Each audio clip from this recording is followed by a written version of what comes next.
The screams carried through the old barn for exactly 14 hours and 23 minutes or so, the county records once claimed, before those documents disappeared from the Rutherford County Courthouse archives in 1923.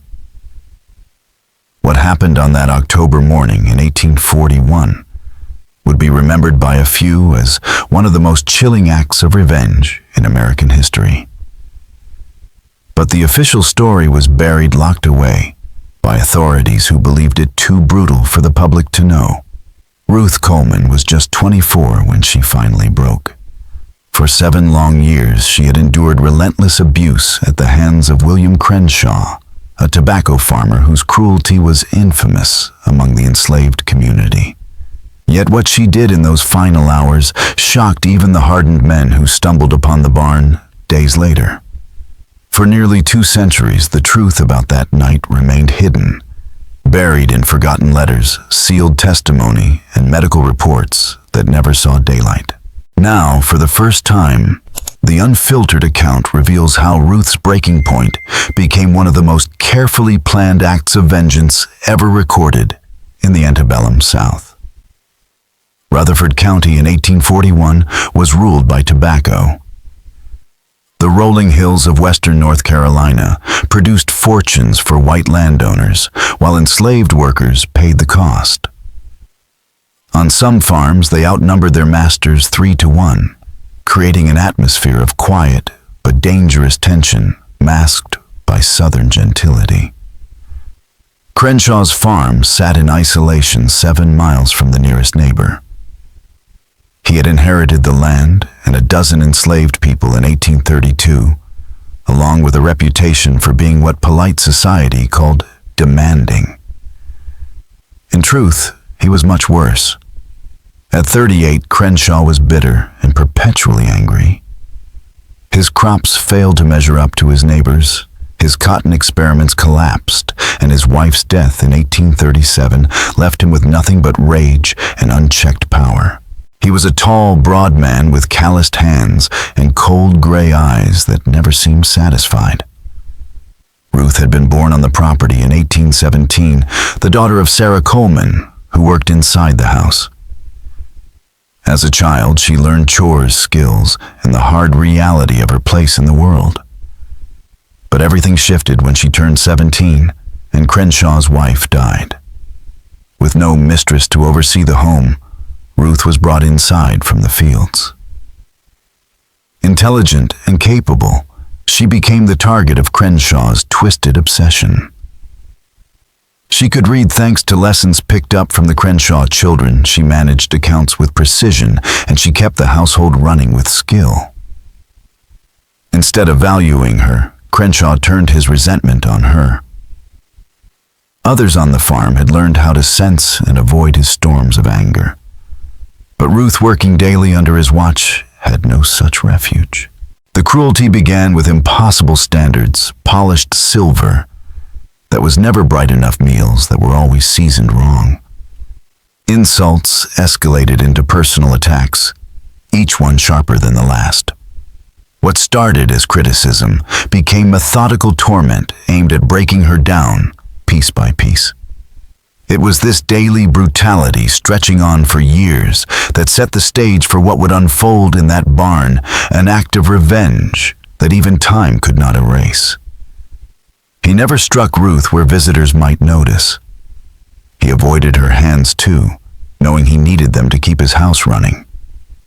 Instead, his punishments were designed to leave her useful, but always aching a kick to her lower back that would throb for days, an arm twisted until it hurt every time she lifted something heavy, sharp slaps across her shoulders that stung but faded without bruises. The physical cruelty was bad enough, but it was the psychological games that left deeper scars. Crenshaw took pleasure in dangling small mercies in front of Ruth, only to snatch them away. He would tell her she could visit her mother, then stop her halfway across the yard. He would hand her food better than the scraps she normally ate, then toss it to his dogs while watching her face. It was as if he studied her just to learn how to break her spirit more efficiently. When Ruth's mother Sarah died in the bitter winter of 1840, she lost her last anchor to family and comfort. Now she was alone in the main house with a man whose cruelty only deepened with time. The others on the farm knew what Ruth endured, but they also knew any attempt to help her would bring punishment down on them all. By spring of 1841, Ruth had changed. The warm smile she was once known for was gone. She moved through her days with quiet precision, her expression carefully blank. She had mastered the art of anticipating Crenshaw's moods, reading the smallest signs that a beating was coming, adjusting her body to take blows in places that would heal quickly. Yet, beneath that mask, something darker was taking root. Ruth was no longer just surviving. She was learning to hate. It was a cold, focused kind of hatred, the kind that studied its target. She began to watch Crenshaw the way he watched her. She noticed how he always kept his distance from open flames, uneasy around fire.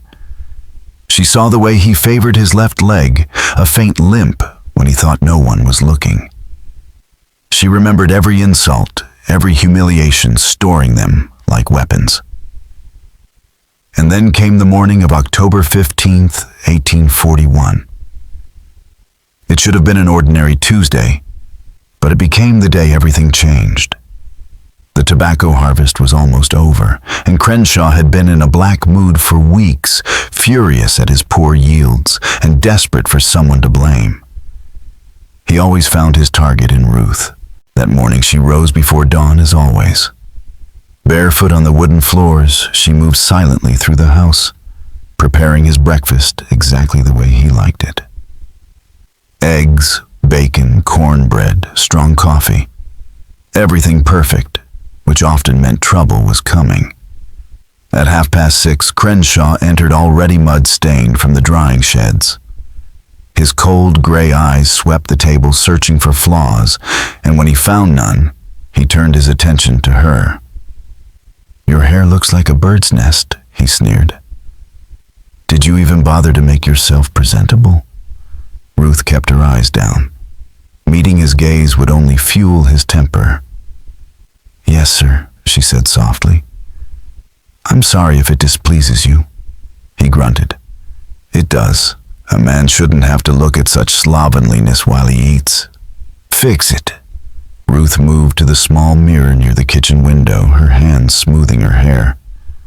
But behind her calm movements, something in her was no longer bending. It was hardening. Behind her, the scrape of knife and fork on porcelain grew sharper, more deliberate, until Crenshaw's voice cut through the silence. "The eggs are overcooked." Ruth turned, startled. She had prepared them exactly as he always demanded. "Sir, I made them the same way." The crash of ceramic against the wall silenced her shards, exploding inches from her head. Hot yolk and bacon slid down the wood as a jagged piece grazed her cheek, leaving a thin line of blood. "Are you questioning me?" His voice was low now, dangerous. "Are you saying I don't know my own tastes?" "No, sir. I'm sorry, sir." Ruth dropped to her knees, gathering the broken pieces with trembling hands. He loomed above her boots, crunching on ceramic. "Look at this mess. Look what you made me do. Perfectly good food wasted because you can't follow the simplest orders." She bit back the truth that it was he who had hurled the plate. Logic had no place in his world. As she scraped together the scattered food, she felt his gaze sharpen. Something in him shifted. 7 years of festering failure and bitterness found their target in her. In his mind, Ruth was the source of it all. The failed harvests, the loneliness, the shame he carried like a second skin. And now, he had decided she would pay for it. "Stand up," he commanded.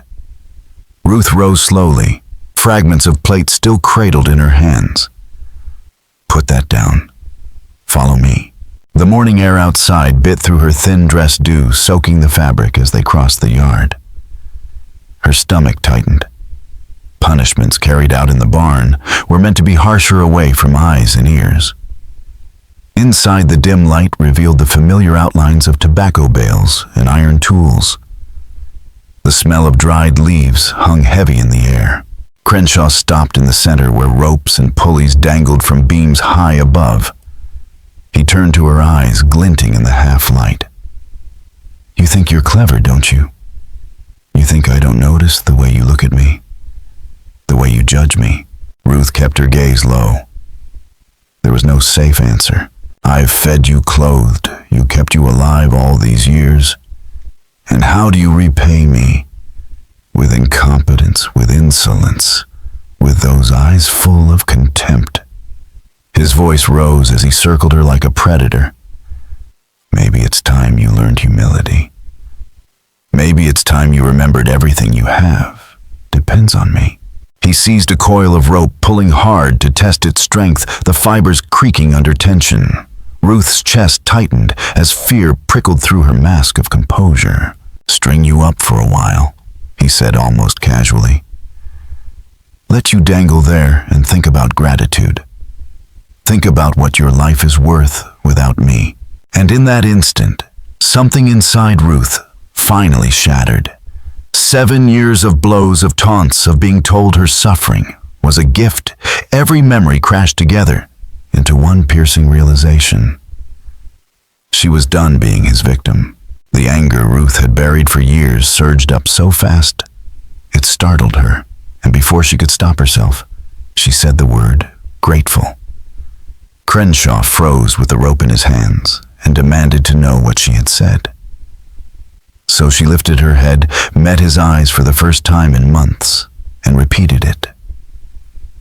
The silence that followed was tight as wire, and when his face darkened and his fists curled, Ruth moved faster than she ever had, slipping aside as he lunged, shoving him hard into the main support beam.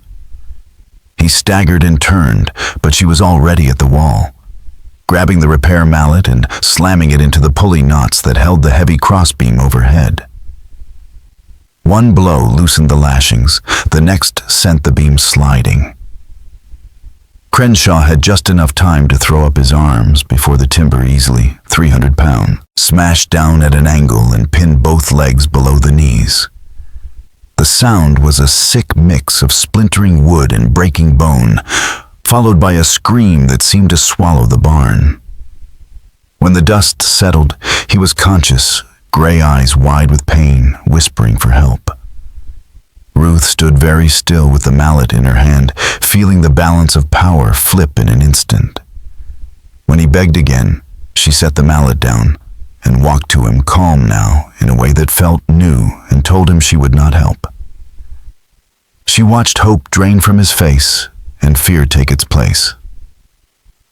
The realization settling that his fate now rested with the person he had spent 7 years trying to break. That was the moment her real revenge began. Because in those 7 years, she had learned his lessons too well.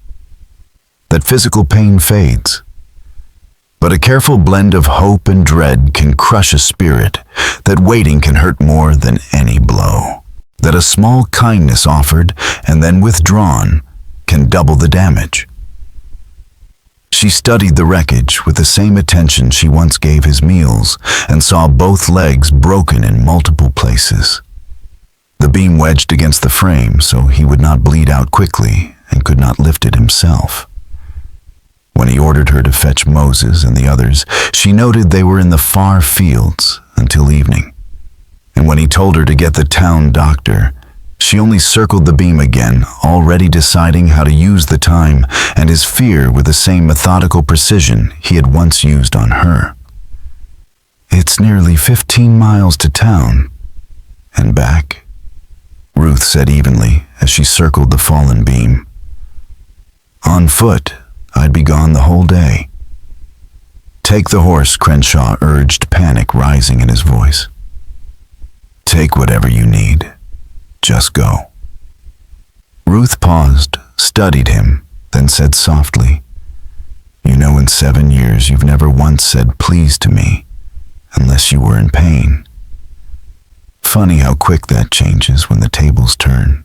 His skin had gone pale, sweat dripping into his eyes. Ruth, please. Whatever you think I've done, whatever you think you've done. Ruth interrupted, her tone calm, but with an edge that made him falter. Let me tell you, I think you've cracked my ribs more than once. I think you've dislocated my shoulder twice. I think you've given me enough bruises to last lifetimes. She strolled through the barn, her eyes moving over tools and broken boards like she was in a market. I think you've called me stupid thousands of times. I think you've made me crawl on the ground to clean your messes, ruined meals, just to see me cry. Reminded me day after day that nothing I did was ever good enough. She lifted a crowbar from the bench, tested its weight in her hands. But mostly I think you made me believe I deserved it all. That was the cruelest part. Crenshaw's eyes locked on the crowbar, desperation flooding his face. I was wrong, he stammered. I know I was wrong. I can make it right. I'll give you your freedom, Moneyland. Ruth laughed, a sharp sound that made him flinch. My freedom? You think that's yours to give? She crouched down close enough that he could see the sweat beading on her brow. Let me tell you about a little girl. She thought if she worked hard enough, if she was good enough, smart enough, maybe the man who owned her would treat her with kindness. Do you want to hear about her, Master Crenshaw? He tried to nod, though the movement made him wince. That little girl learned to read, learned to cook, to clean, to run a house better than most wives. She never complained, never asked for more than the barest scraps of survival. And do you know what she learned in the end?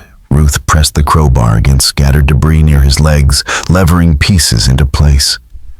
She learned that none of it mattered, that her very existence was an offense, that her hope was something to be crushed.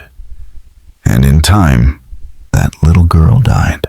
Crenshaw groaned as Ruth shifted heavy scraps of wood and iron, not freeing him, but carefully adding weight and pressure across his shattered legs. His breathing turned ragged, the pain mounting without end.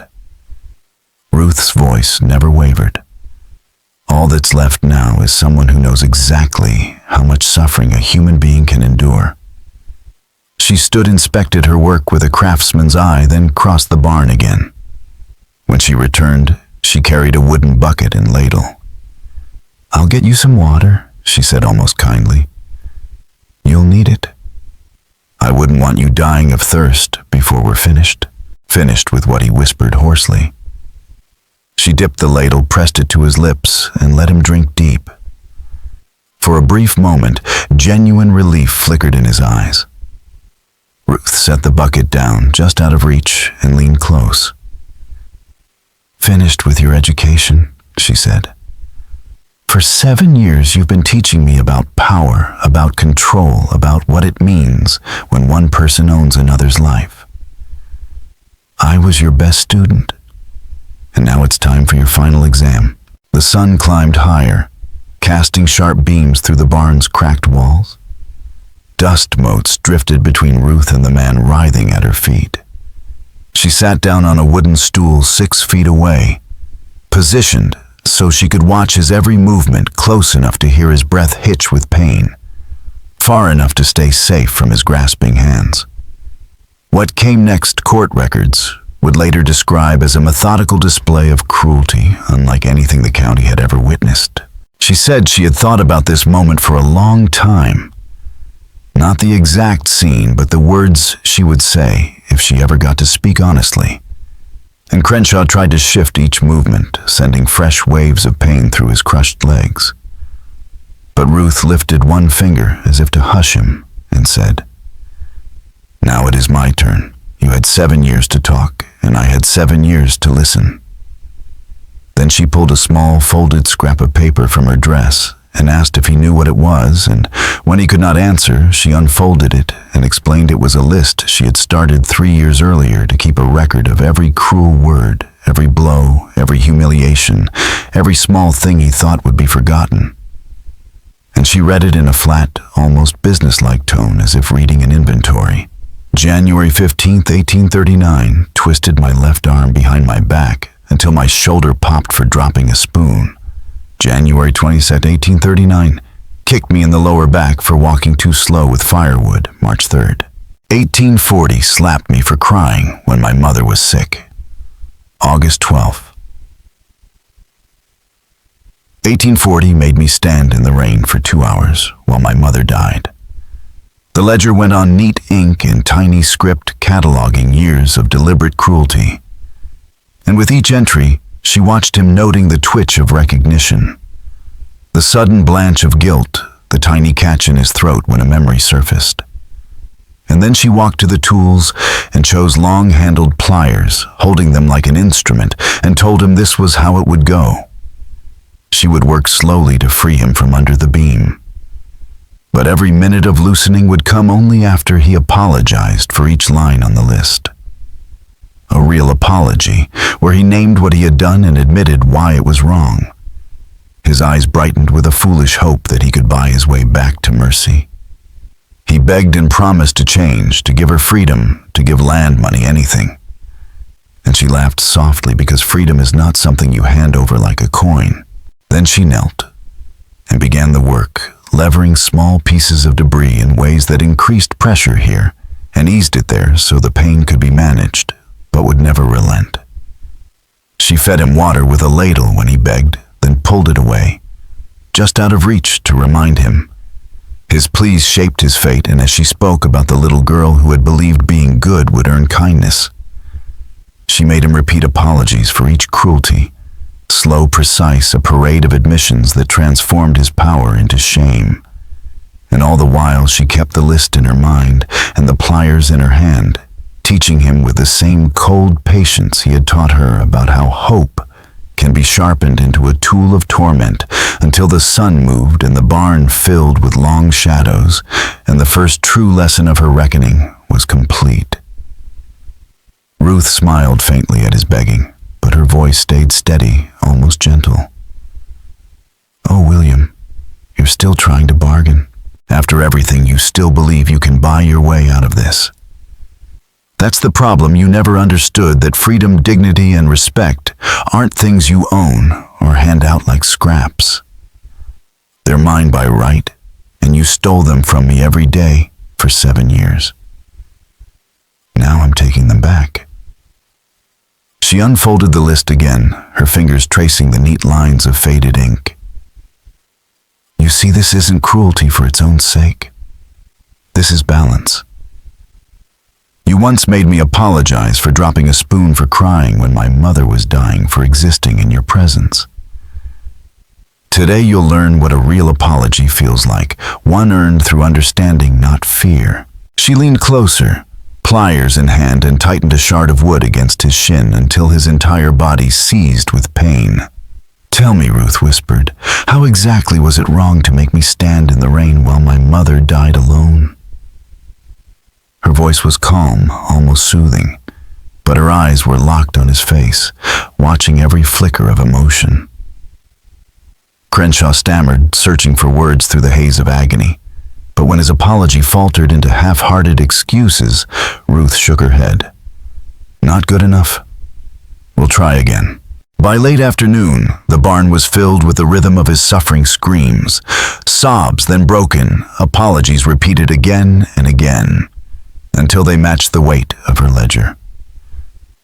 Every half hour she lifted the ladle to his lips, letting him drink deep before withdrawing it, with a reminder that kindness was not free. It was something he had never given. The water became its own weapon, a cruel reminder that relief existed only on her terms.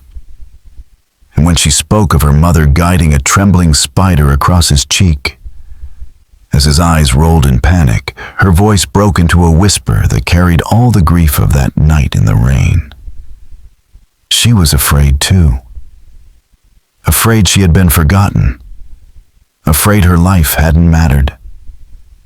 "Do you understand that kind of fear, William?" By sundown, his voice was a raw rasp. his face streaked with sweat and tears, his body broken in more ways than the beam had managed. He promised freedom, money, land, salvation itself, but Ruth only studied him with the cool detachment of someone conducting an experiment. She had learned the lesson he spent years teaching her, that words under pressure meant nothing. And so she pressed on, marking the hours not by the clock, but by the slow unraveling of the man who had once believed he owned her. She told him he sounded exactly like the girl she had been 7 years earlier begging for mercy, and that he had taught her that begging was undignified, and that pain was a teacher. And when he winced and tried to defend himself, she lifted a hand and said, "Now, you will take that lesson back. Accept your situation with grace, and be grateful for what you learn." And as the afternoon slid toward evening, she kept working 8 hours in and only halfway through her ledger. Yet somehow energized by the task, each apology he forced from his throat, feeding something inside her that had been starved. She kept tallying progress, only 43 entries to go, while he drifted in and out of consciousness from shock and pain. And she monitored him like a careful nurse, bringing him back when he slipped away with exact measured stimulation, and slowly, the mechanics of her revenge began revealing something new in her. She found herself cataloging his reactions with the same clinical curiosity she had once used to manage his household, noting which mixtures of physical hurt and hopeful relief produced the sharpest collapse. And in a quiet moment during a water break, she told him she finally understood why he kept her close instead of selling or killing her. Because she was the perfect victim, smart enough to understand, strong enough to survive, and powerless enough to be broken on his timetable. And that realization made her laugh, not with warmth, but with a kind of astonished recognition. Because he had created someone he did not intend, a woman who now knew cruelty better than he ever had, and who would not waste the lesson. He taught her lessons about power and pain that she never wanted to learn.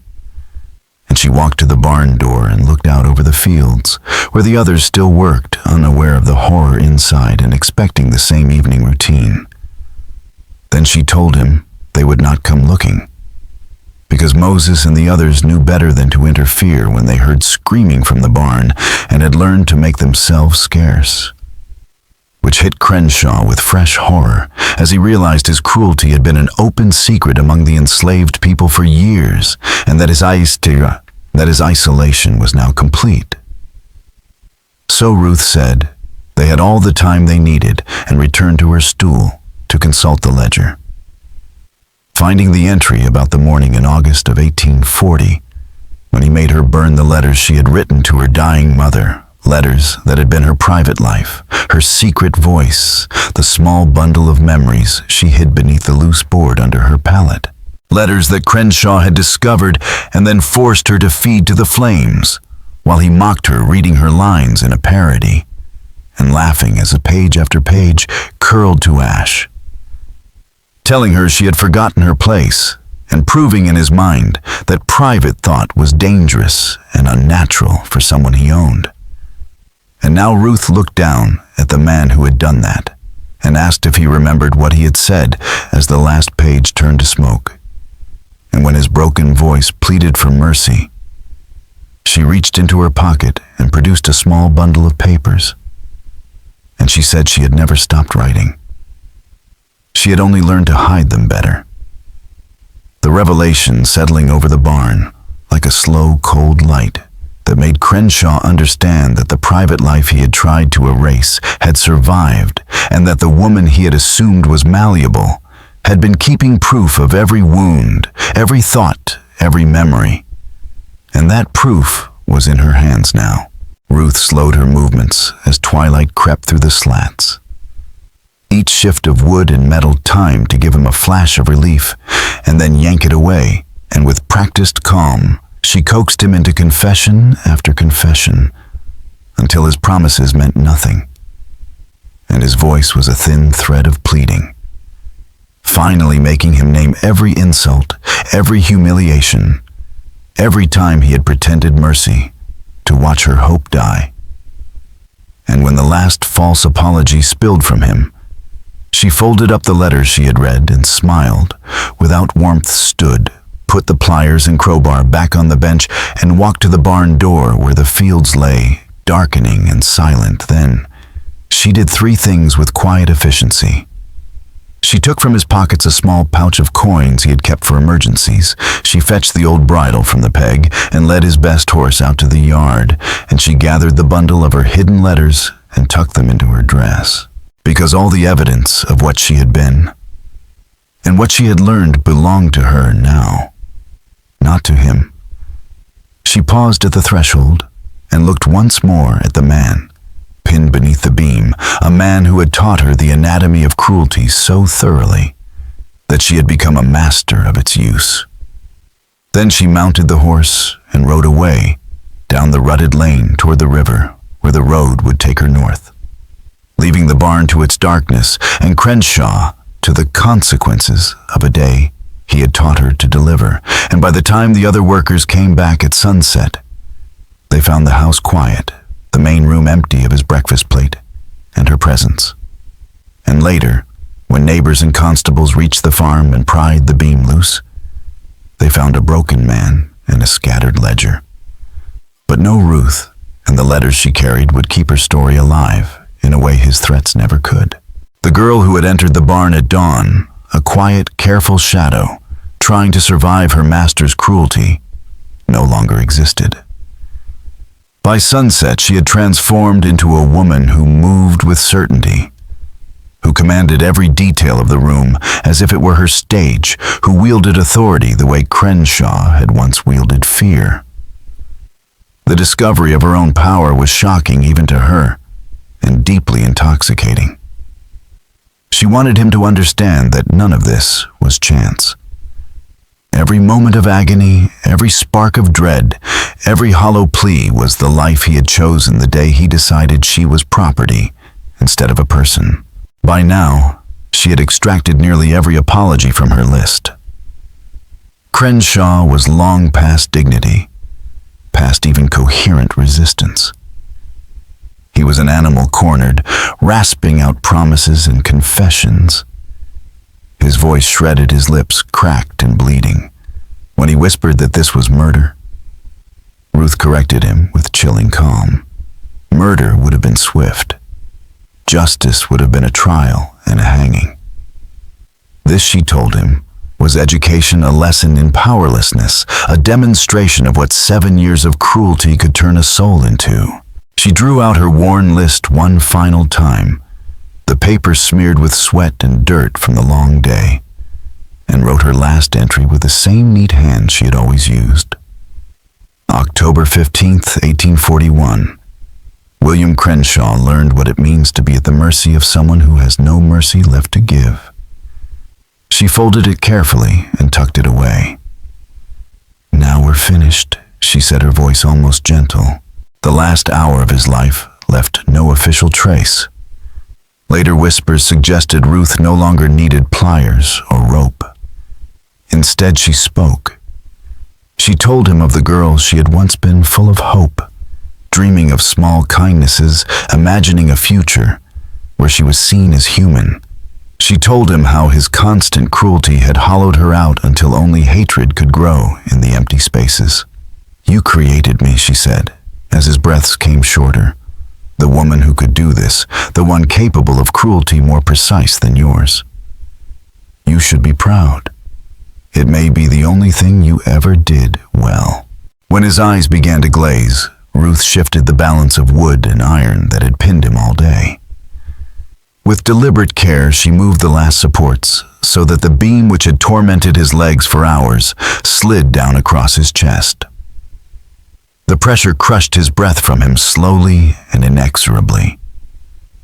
She knelt once more and told him she forgave him, not because he deserved it, but because she was tired of carrying his poison. At around 9:30 that night, William Crenshaw exhaled his final breath beneath the beam of his own barn.